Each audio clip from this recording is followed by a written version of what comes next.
Welcome to No Boxes, Just Verses, the podcast where we go beyond the titles, beyond the resumes, and we really explore a leader's life through the soundtrack that moves them. 5 songs, 5 lessons, 1 unforgettable playlist. Let's put the pedal to the metal, let the top lean back. I don't know where we're going, I don't know what we're running to. I'm checking for you, how you feel about that. I think it's time we rendezvous. And today I am joined by my friend, my buddy, Ravi Kumar. Ravi, welcome to No Boxes, Just Verses. Thank you, Shannon. It's so good to be here with you. And I got to be on your podcast not too long ago. So I'm calling this the crossover event, like how Law and Order does it on TV. Boom, Yeah, boom, we're crossing doing over. the collab. We're on each other's Exactly. playlists. Exactly. I'm excited to share your journey with our listeners. So let's go through your bio real quick. Ravi is a partner and the national market leader at the Connor Group, where he transforms financial challenges into growth opportunities. With more than 20 years of experience, he's been a catalyst for success in IPOs, SPACs, and direct listings, guiding companies through some of the most pivotal inflection points in their journeys. His experience spans capital markets and fundraising advisory services, IPO readiness and stakeholder coordination, technical accounting leadership. I know that firsthand as I've worked with him. M&A, financial due diligence, and on and on and on. Ravi really is the guy. If you are at a company that's looking in particular to IPO or for just strategic advice on how to exit, Ravi and his team do an excellent job. But more about your technical skills and how we've actually really bonded. You really, for accountants, we hear, oh, you guys have soft skills. To me, you have soft skills in spades. It's how you leverage your network and your contacts. You know, you have an extensive network of industry leaders and investors, and you do summits and you do convenings. You really connect visionary companies with capital and insight that they need to thrive. You are a CPA, and I love that. Shout out to the CPAs. You have also passed level 1 of the CFA, which that's really hard as well. So congrats on that. You, as we alluded to in the beginning, you are the host of the Breakthrough Work podcast, which is part of the Connor Group's podcast, where you feature leaders and companies that have shattered the status quo and got to the other side. Ravi, Just like welcome. the amazing Shannon Nash. I was like, the other side, are we there yet? Maybe. What is the other side? What is it?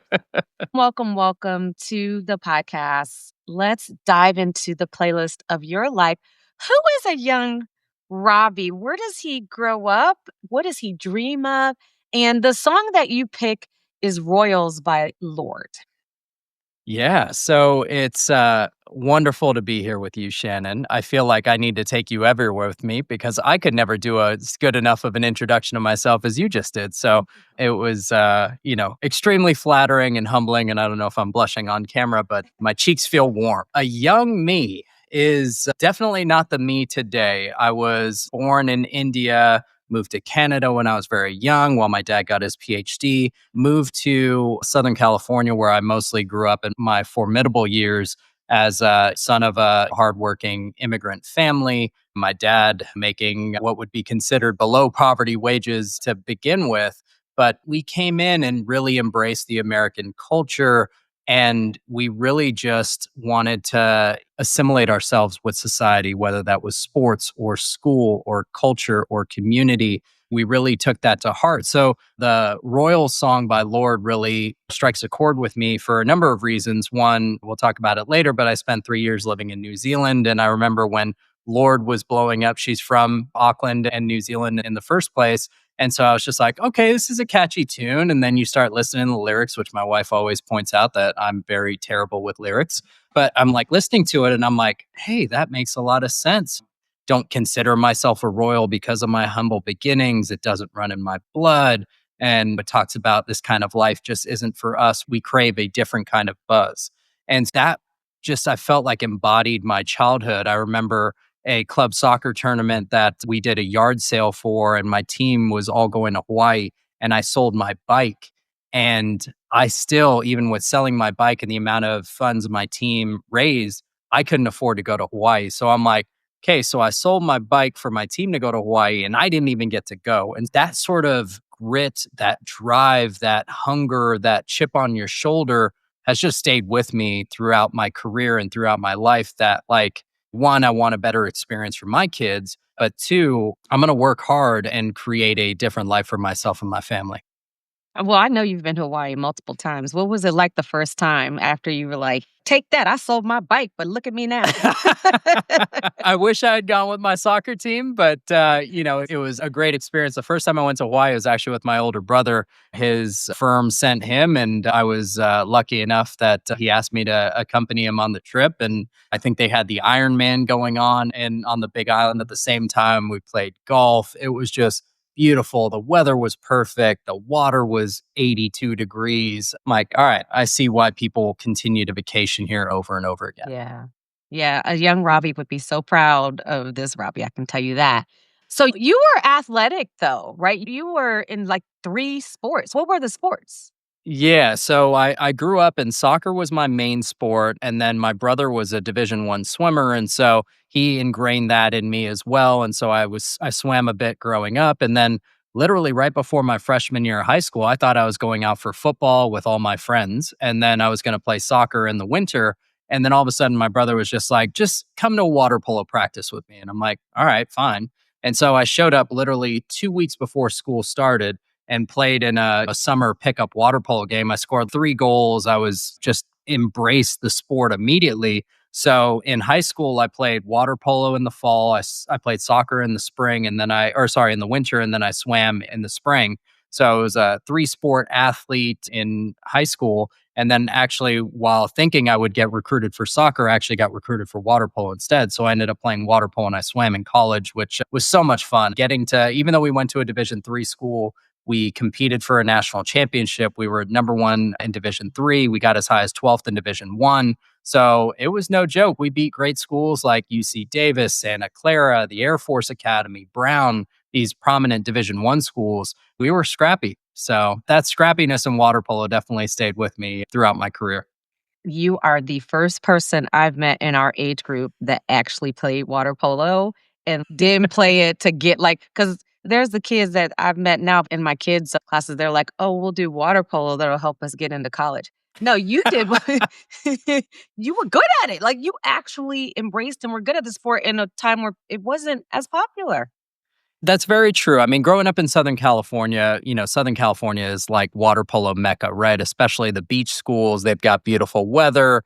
We were still a bit inland, but, the weather was warm enough year round to where we're playing in outdoor pools year round. And water polo is not the sport that it's not for the faint of heart. If you're going to play water polo, you better know how to swim, you better know how to protect yourself, and you better know how to make it up and down the pool nonstop and then take a breather. We used to take those arrowhead jugs that you would put in the water dispensers. We'd fill it up with water, we'd lift it over our heads and then like let it dump out until it was empty. And that's treading water. So it definitely builds a level of endurance that, would be hard to replicate in any other sport.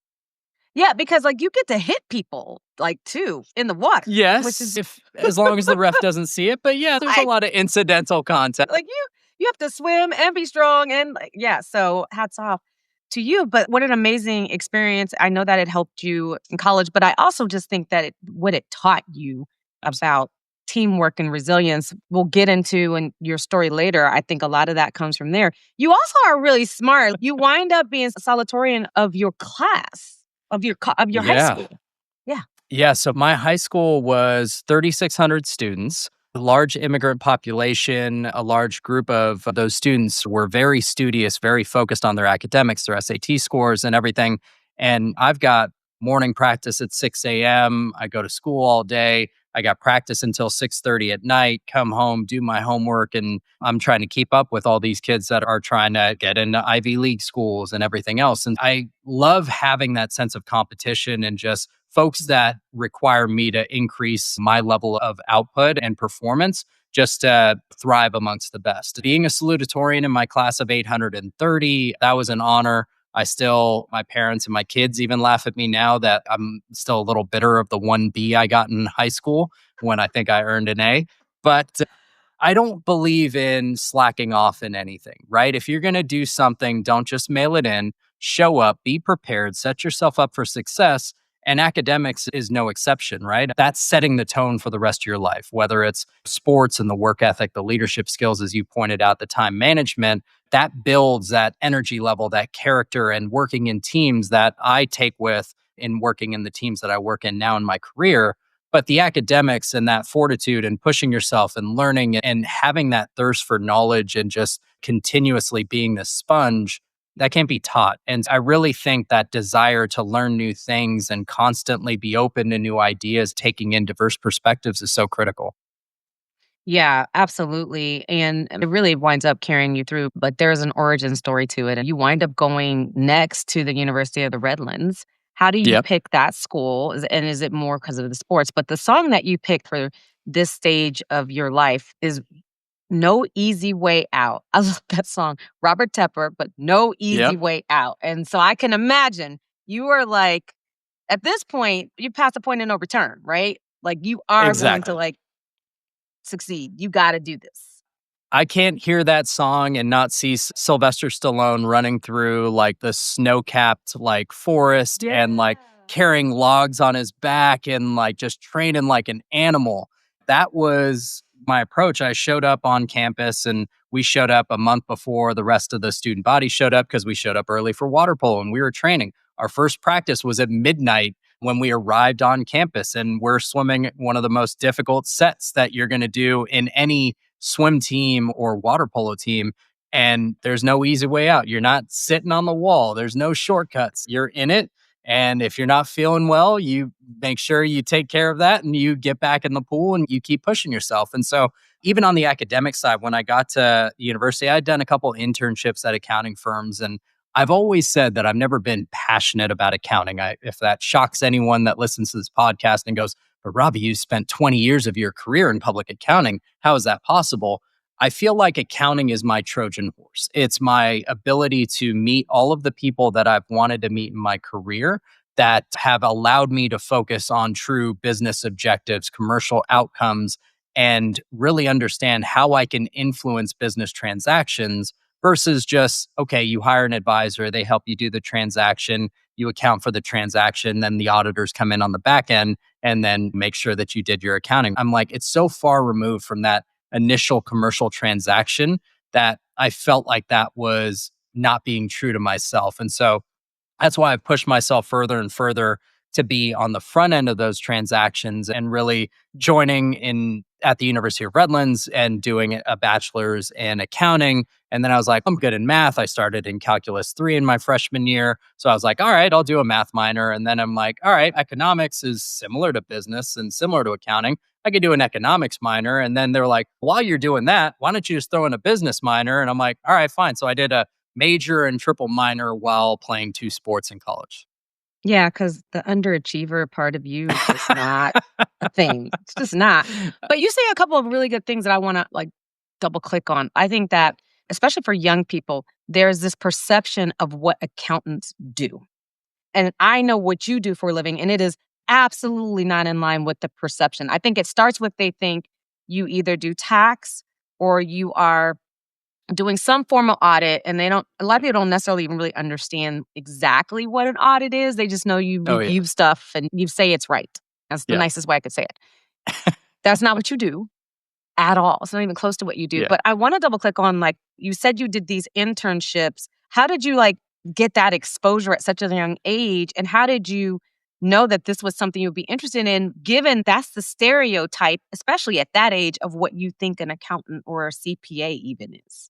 I think my initial exposure to accounting, I was always the frugal kid, right? And maybe that's part of my humble beginnings, but I was the kid that was saving up change, putting rolls of quarters together and depositing in the bank account. I'm like investing some of my savings from like my allowance and stuff into stocks. I wasn't going out and blowing them on toys or Nerf guns or whatever the case may be. And so I got exposure through a connection of my dad's in Rotary because they knew of me because every time I was mentioned in a newspaper article or whatever, my dad would get fined because that's the service oriented organization that Rotary is. And so they said, yeah, sure, we'd love to have you intern at our CPA firm. So I started out doing taxes. And, it was just fun to get that exposure and work in an office and show people what I'm capable of doing. And so that was my first exposure. And I would do that my freshman, sophomore year summers. But what I really noticed was that some of the top students in my accounting class, when they graduated or after their junior year, they're getting internships at the Big Four.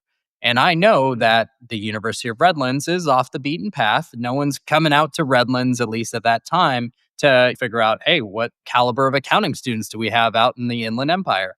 I was driving out to Los Angeles after my freshman year, after my sophomore year, to go to these networking events to make sure that the Big Four knew who I was, so that by the time my junior year came around, they're like, oh, hey, Robbie, oh, you're actually eligible for an internship now. So I was a known commodity. And when you're not front and center, or you're in a market that isn't considered one of their core markets, the onus is on you to get noticed. And so they have to make sure that they see you. And so you're driving an hour and a half each way. You're going to these events. You're reaching out. You're sending follow up notes saying, thank you for having me. Here are my follow up actions. And you're following through. That's the one benefit of accounting, is that my internship was an amazing experience. It was also the exposure for me to see other folks where I'm like, oh God, I'm going to be working with a bunch of boring accountants. And I see other collegiate athletes. I see other social folks. I see folks that went to other great schools. And we created some of the bonds that I still carry with me today, that I'll go to birthday parties when I'm in town of folks that I started it with at KPMG. And those are some of the tightest bonds that I still carry with me from a corporate relationship standpoint to this day, because you find so many of those common bonds and threads and folks that are really alike and share your same interests. When I talk, so many people that I've talked to about, well, how did you get started in accounting, myself included, it took exposure to somebody who was a CPA to Yeah. show you, hey, you can do these 80 things. Because I Yeah. went into it, like you said, yeah, I started in tax. I think a lot of people started in tax. I started Yeah. in tax too, but you didn't, it's like mind blowing. Like every business transaction needs you. Let Yeah. that sink in. Every industry needs you. And the experience that you got at KPMG, the experience that I got at KPMG and Ernst& Young, I've said this on my podcast, I've said this in mentoring conversations, that I'm concerned that experience doesn't exist today, because a lot of the critical thinking, the problem solving, Yeah. this new standard came out, figure it out. And Sarbanes-Oxley came out when I just started in accounting. Partners didn't know what that meant. And so we're all just in this world where it's like, we have to come up with standards, we have to come up with templates, we have to come up with best practices in an unknown world. And so when I think back to what prepared me for that, it wasn't necessarily the curriculum that I studied in college.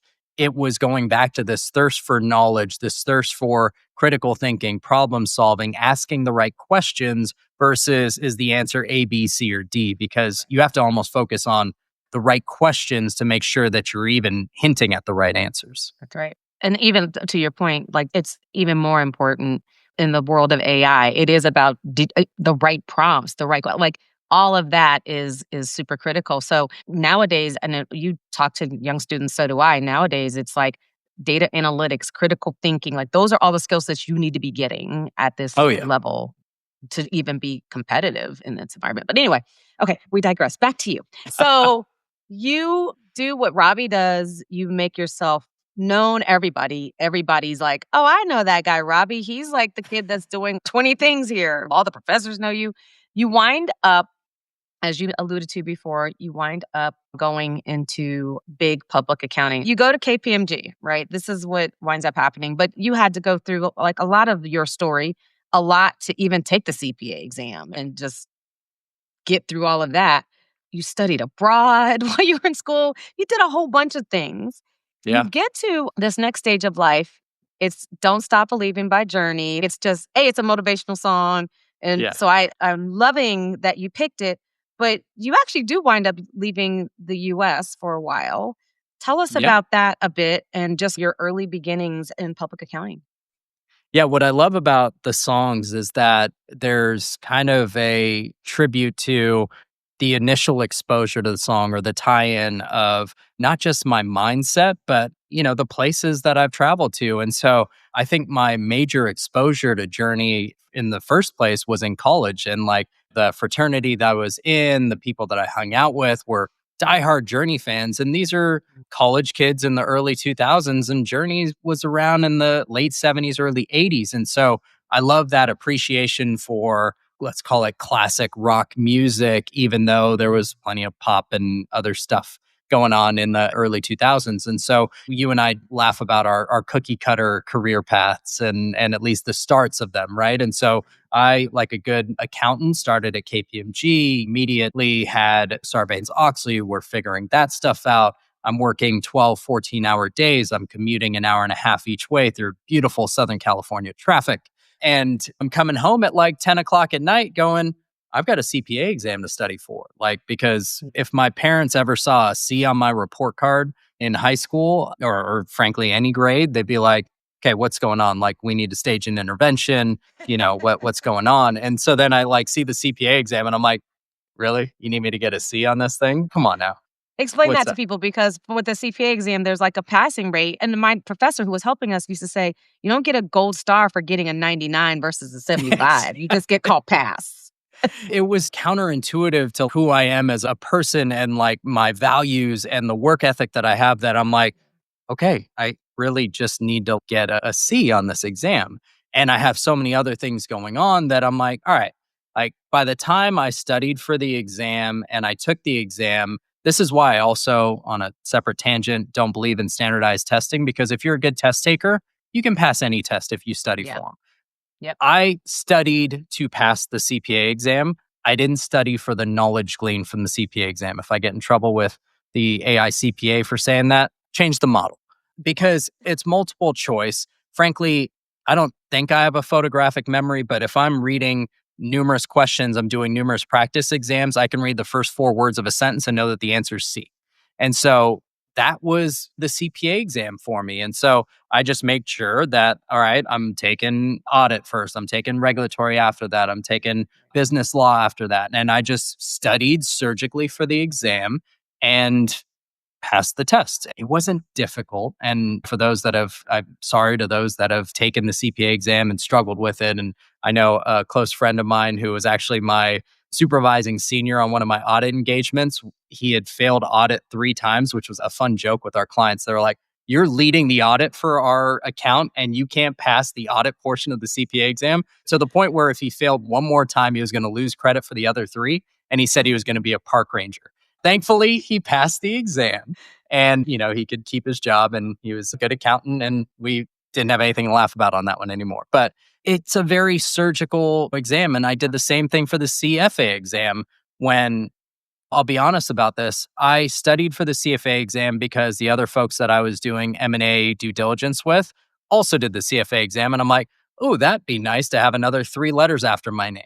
But once again, I was doing it for the wrong reasons. It wasn't for the actual knowledge gleaned from the exam. So I studied for 2 weeks for level 1 and somehow passed that exam. But then realized before I sat for level 2 that I don't want to go into portfolio management. I don't want to go into valuations. And if I pursued down the path of the CFA, I'd be doing it for the wrong reasons. And it would only be to get those 3 letters after my name, not because of what I was passionate about doing with the outcome of having that license. My public accounting career to start, KPMG, I spent about 7.5 years there, did audit. Then, as I talked about previously, wanted to move more on the front end of advisory. So then got into the M&A practice. So did quality of earnings, financial statement due diligence for M&A transactions. Then moved into our accounting advisory practice, did some IPO advisory, then did some complex transaction advisory. And that's what allowed me to, at the time, there were a number of convergence projects between US GAAP and IFRS. And having studied abroad in Sydney, Australia, I'd just gotten married. My wife had gotten her PhD in marine biology. We thought, hey, let's go back to that part of the world. And I work for the Big Four. It should be fairly easy to do a transfer or get a job with one of those firms overseas. And I could work under international accounting standards. I'm setting myself up for the direction where like the puck is moving. And it's also a beautiful place to be. So I was fortunate enough to get a great offer from EY to help them build this financial accounting advisory services practice. I was able to partner with their office managing partner. I was able to partner with their other non-audit practices and really build that practice. I was presenting at quarterly technical accounting updates in front of 200 people. I led our firm's town halls in front of the entire Auckland office. Oh, and we were there for the Rugby World Cup, which the All Blacks won in the first few months that I was in New Zealand. So it was just, and we had our first two kids in New Zealand. So I've got a couple half Kiwi, half US citizens, which is cool.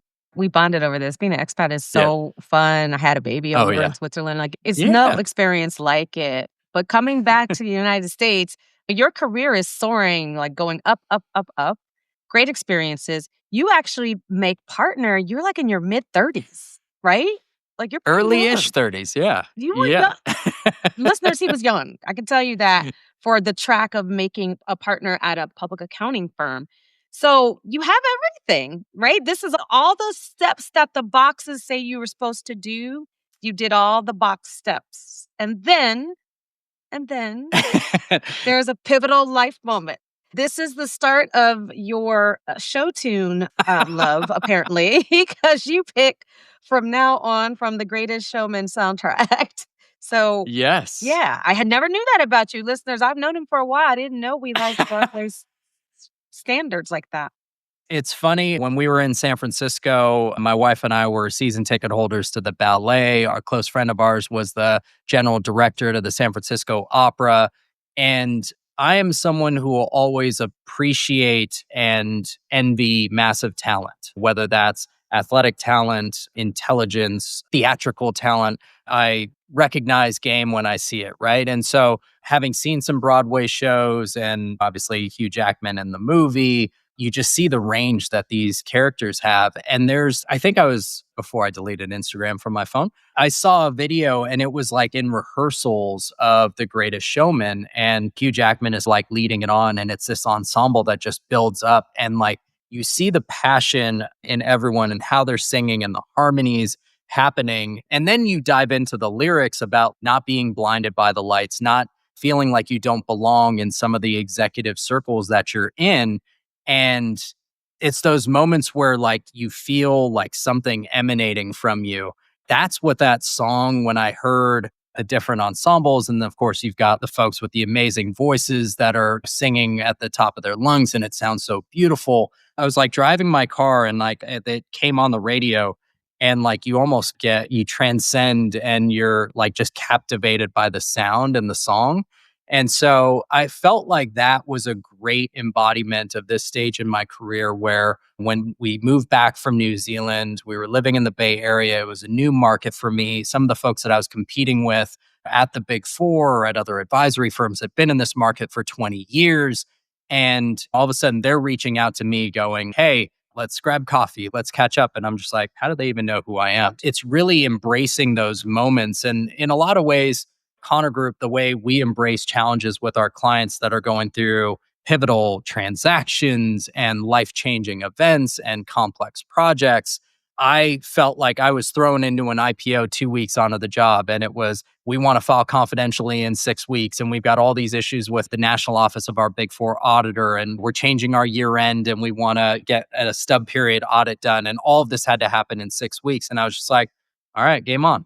Not being blinded by the lights. And yes, making partner early was a huge milestone in my career and meant so much to me. And not that I was just seeking the approval of my extended Indian family, was just a moment of pride where my career, yes, I thankfully did not have to take a step back by going to New Zealand. And I had a lot of KPMG partners telling me, yeah, when you go to New Zealand, you're going to be on an island doing island accounting. And I'm like, I have a plan.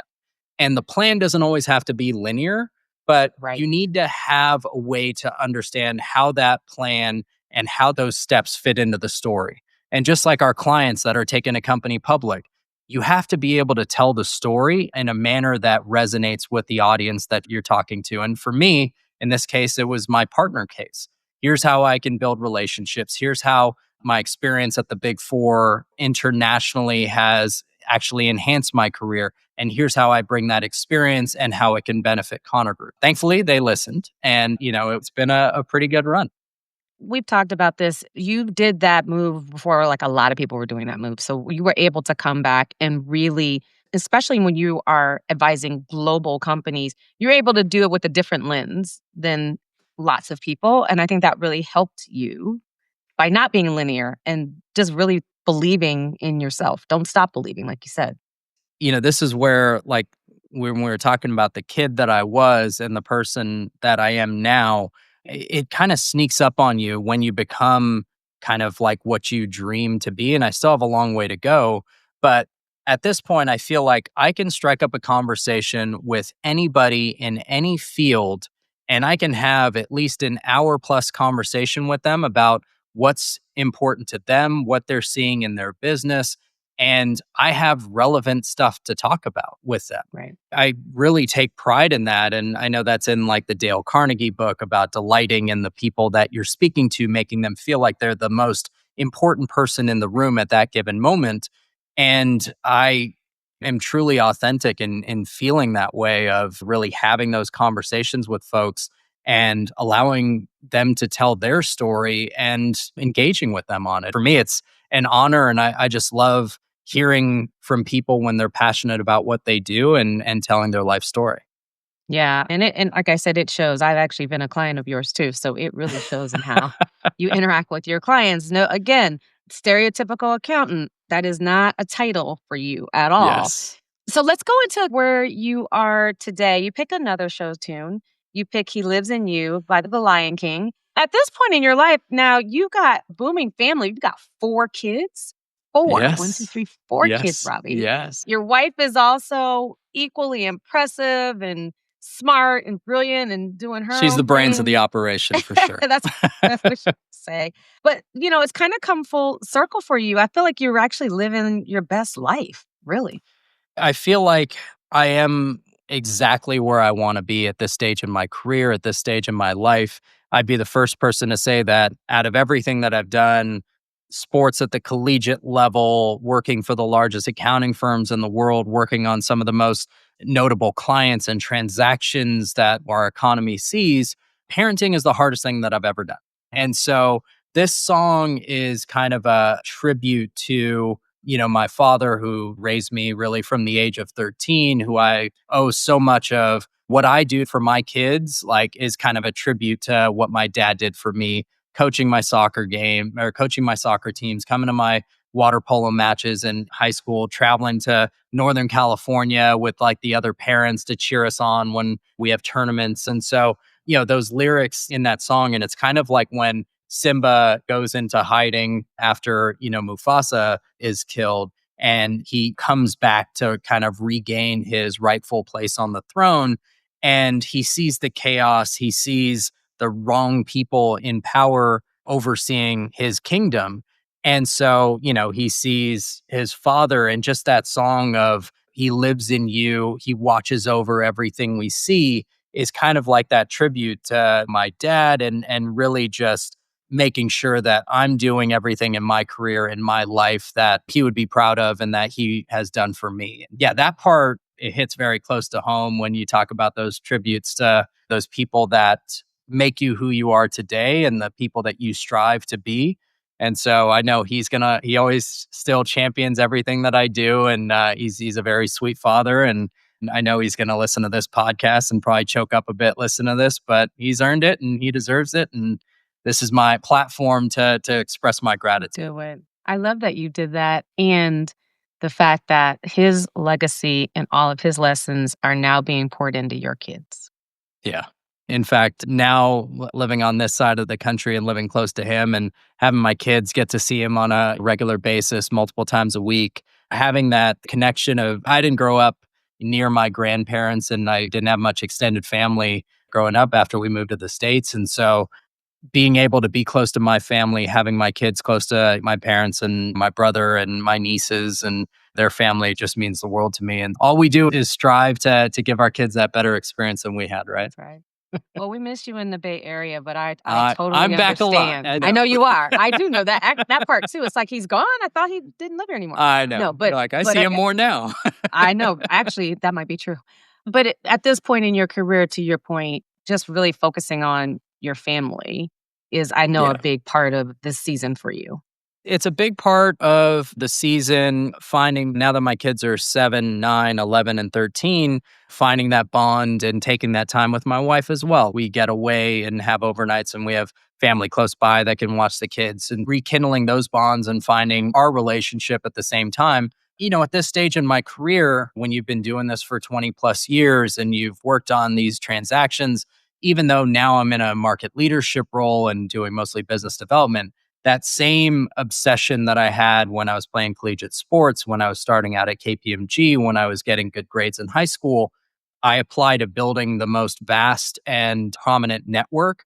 That if I can help close contacts of mine find their next CFO role, or if I can help founders and CEOs that I know well find an investor that takes them to that inflection point that's super critical for them, I'm going to pay it forward. And that's where I find myself in this very fortunate position where I'm in a position where I can actually influence the lives of others for the better. And it's so much fun. It just comes out of your pores. And I've been to many of your events. You're great at matching people to each other.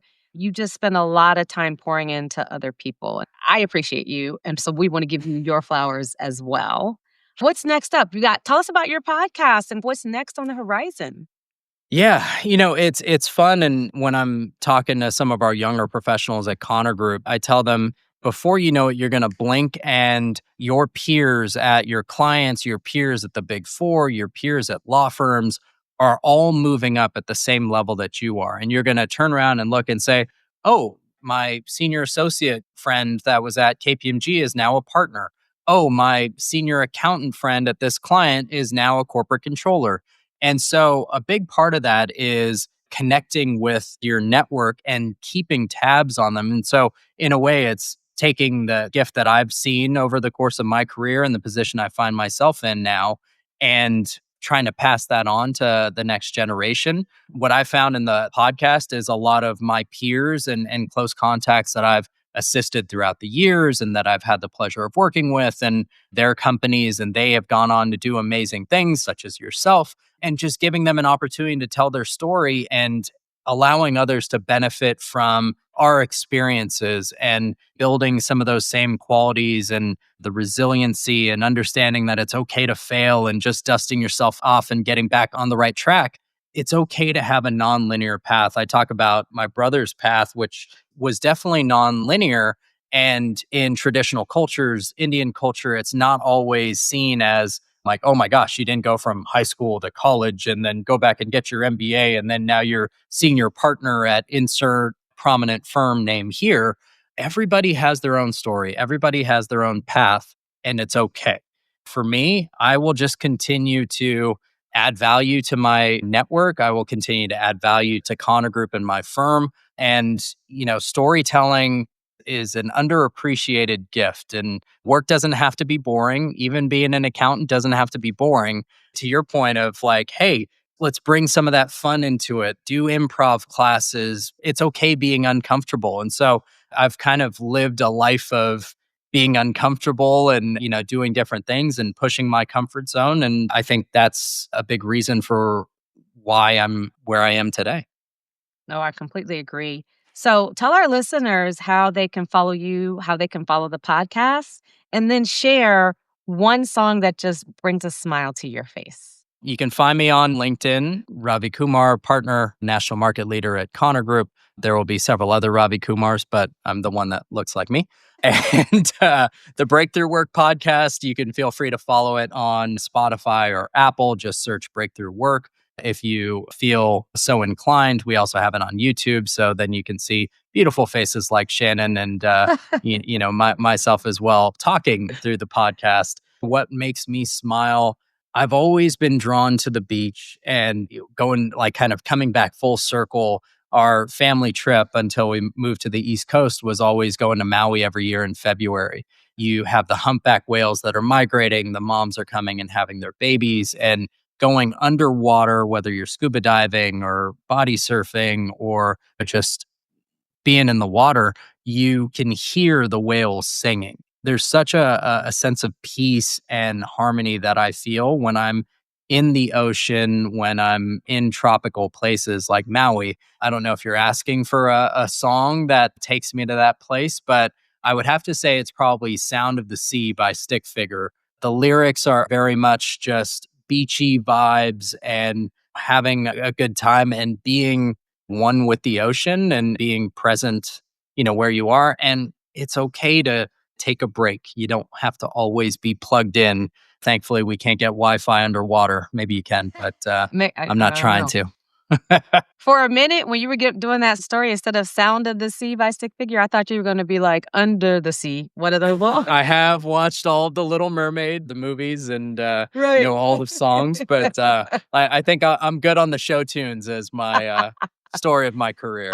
I learned so much about you in these 45 minutes. Yeah, I'm full of surprises, Shannon. You could ask me tomorrow to come up with 5 songs of my life, and I'd probably come up with a few different ones. So I love it. I love it. Let's recap your songs for your playlist, which will be the Ravi Kumar playlist on Spotify. First picked Royals, followed by No Easy Way Out, Don't Stop Believing, Journey. Next up is Show Tune Here, From Now On. And then ending with He Lives in You. And then our extra song that you picked was not Under Sound the of the Sea. Sea. Sound of the Sea. I still want to call it Under the Sea. You can throw in Under the Sea into the playlist as well. I think you like it. See, you smiled, so I think you like it. I smiled throughout this entire podcast, Shannon. Just anytime I get to engage with you is such a pleasure. So thank you for having me. Thank you. And thank you for sharing with our listeners, because there's a lot of people who ask me questions like, well, why accounting? It seems boring. You seem to be such an extrovert. And I was like, oh, let me tell you, I know somebody who is actually more extroverted than I am. And we will do his podcast. And then you will see that like accountants come in all kinds of flavors, sizes, and everything. The cat's out of the bag from my advanced drama days from middle school to my acting lessons at Beverly Hills Studios. It's not all just, out of the blue. There were some early beginnings early on in my childhood. That's right. And so I was so glad we were able to do this episode to really, again, I think people need to see it to understand it. And Ravi, you've helped so many with your career. You've helped so many of our listeners with your lessons. I thank you for being on No Boxes, Just Verses, my friend. Oh, you're the best, Shannon. Truly my pleasure. Thank you. And that's a wrap. Thank you so much for listening to No Boxes, Just Verses. And if this episode moved y'all, please share it, rate us, follow the show on your favorite platform, and we can keep building our leadership playlists together. So you can find me, guys, on Instagram as Shannon Nash 1 and No Boxes, Just Verses on Instagram. You can also find me on LinkedIn as Shannon Nash ESQ CPA. You can also find No Boxes, Just Verses on LinkedIn. You can visit our website at noboxesjustverses.com. Finally, don't forget to check out the show notes. The show notes are super important because this is where the playlists will live.